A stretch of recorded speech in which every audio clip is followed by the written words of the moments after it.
day, afternoon, evening, or night. I am Ragnvaldr Andrewson, or as my birth name is, Ronnie, and I'm going to be your storyteller for the foreseeable future.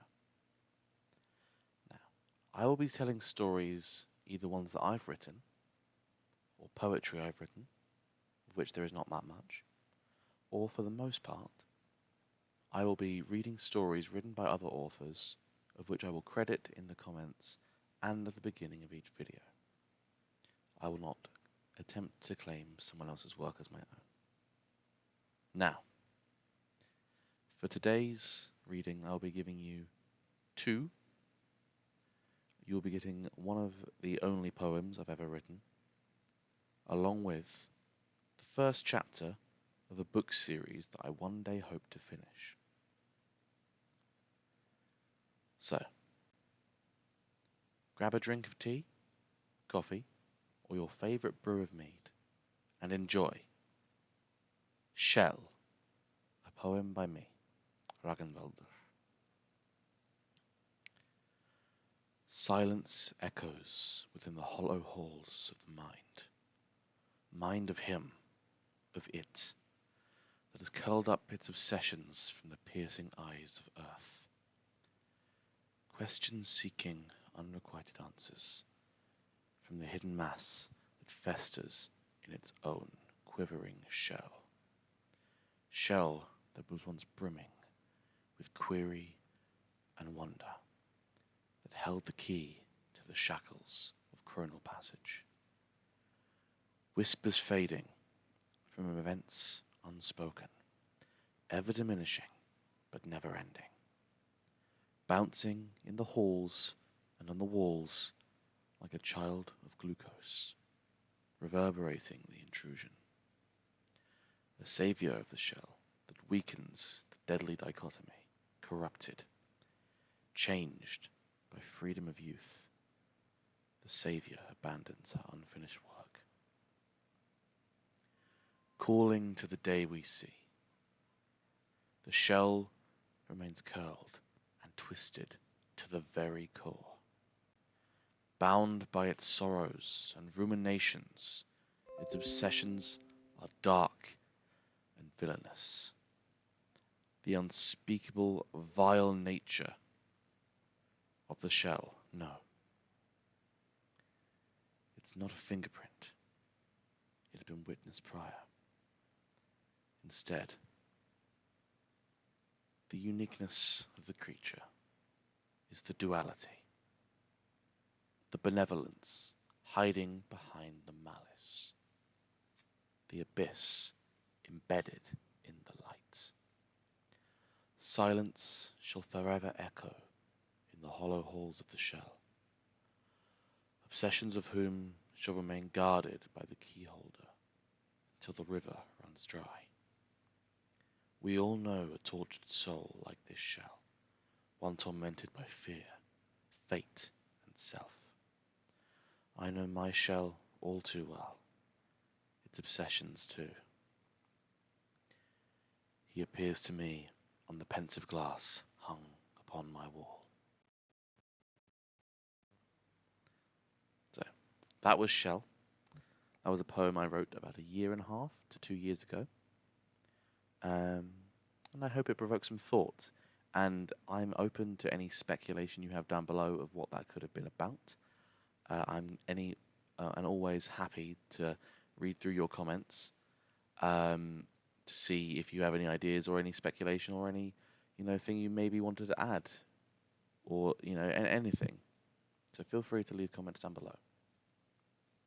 Now, this is chapter 1 of a book series I intended to write called The Fallen Seven. Chapter 1 is called A Rude Awakening. Violet doom rains from the heavens, leaving trails of thick smoke in the wake. Tower blocks feel the unknown wrath and crumbled into mere shrapnel, and people everywhere have fallen into disarray. The ground erupts, emptying its chamber of viscous magma, and the sound blankets the sorrowful wails of man. Enigmatic armies marched through the streets, stripping all living things of their freedom or their lives. Upon this day, all alive knew it was the twilight of their world. They were in dominion to the unseen force that had brought ruin to everything they once knew, loved, and cherished.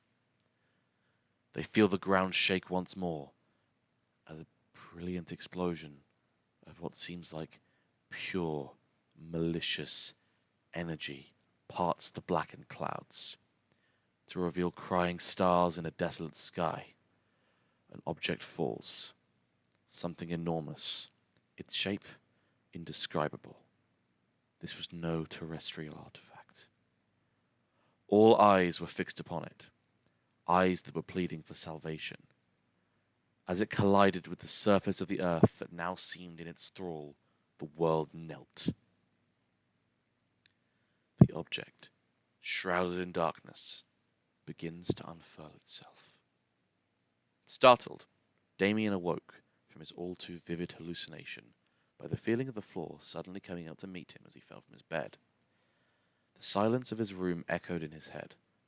He composed himself, sat back upon his bed and checked the clock. No one would be awake for another half an hour.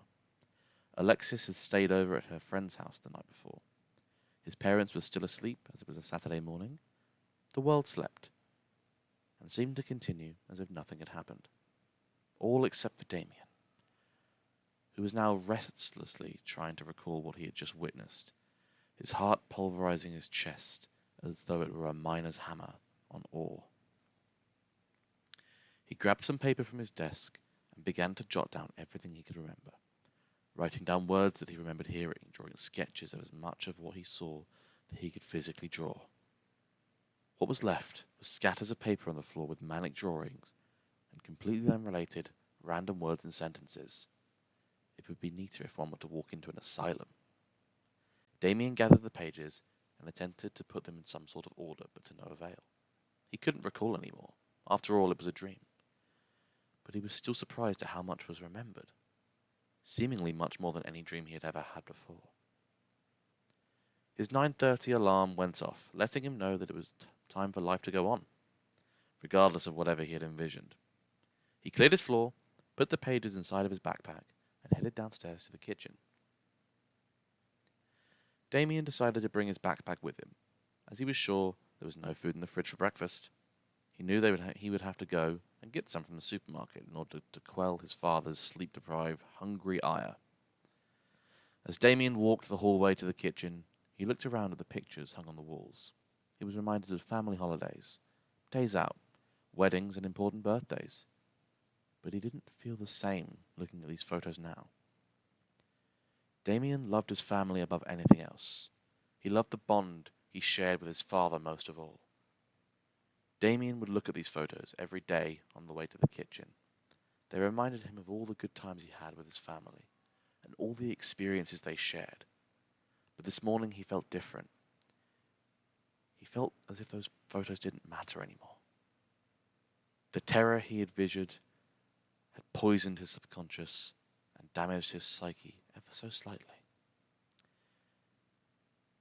Damien felt as though his nightmare will be realized and will follow him home.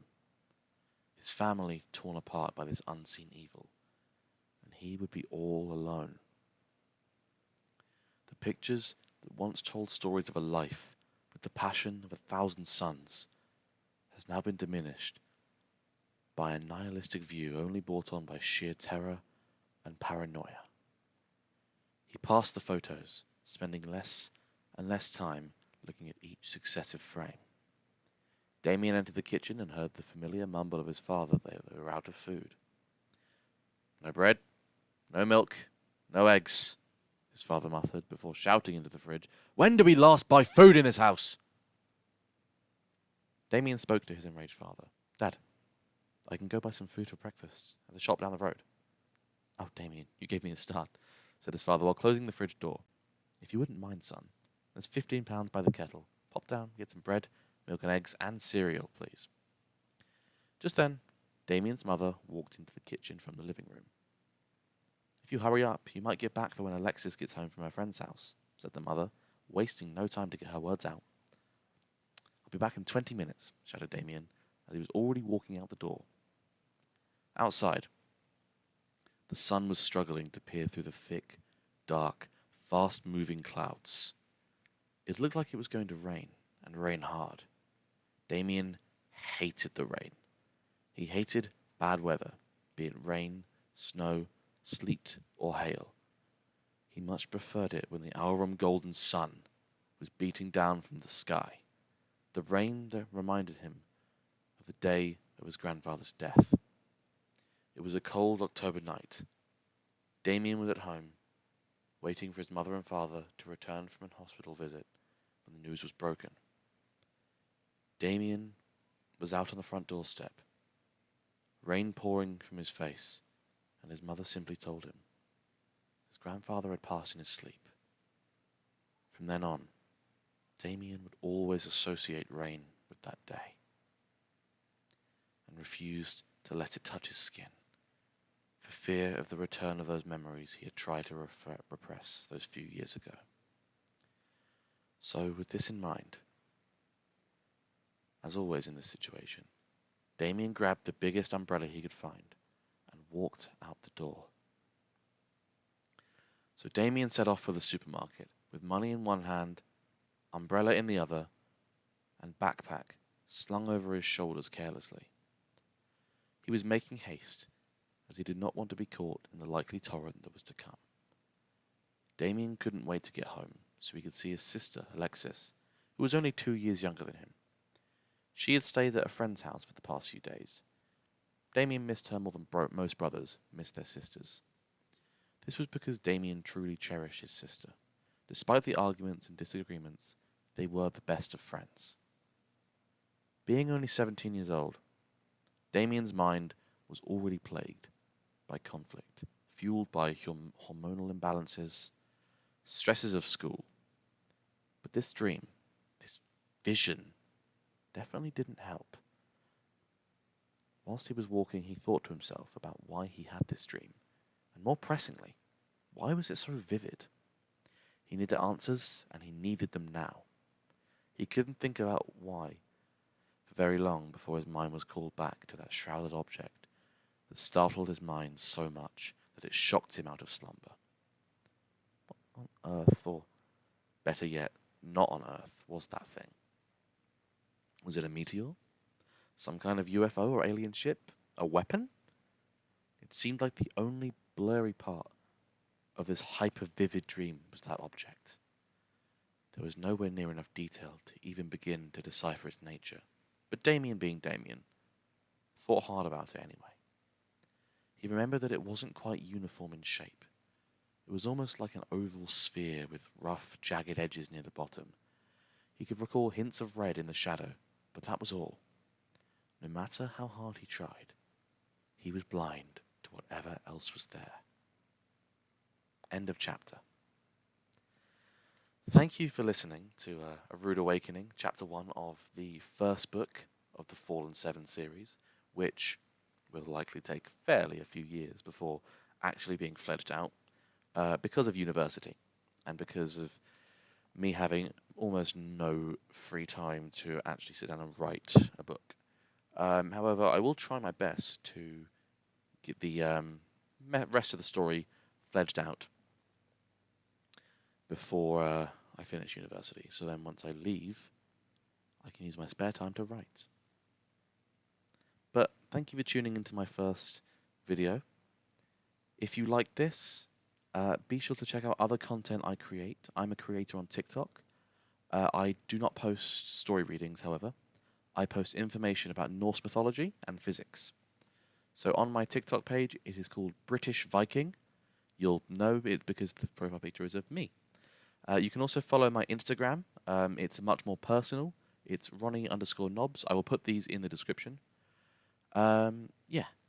But if you came here from my TikTok, welcome, and I really hope you enjoy these stories. I'm going for a sort of a bedtime or evening wind down with these. And in future, I'm looking to read the sagas from the Poetic and Prose Eddas from Norse mythology. And I'll try and read the more approachable versions and translations as opposed to the more literal ones. I'll try and find interpretations that rely better on storytelling as opposed to complete accuracy. But please be aware of that when listening, especially if you're using that as a reliable source. But that's all that's to be said for today. So, thank you very, very much for tuning in to this first edition of Storytelling. And I'll be sure to see you in the next one. But for now, goodbye.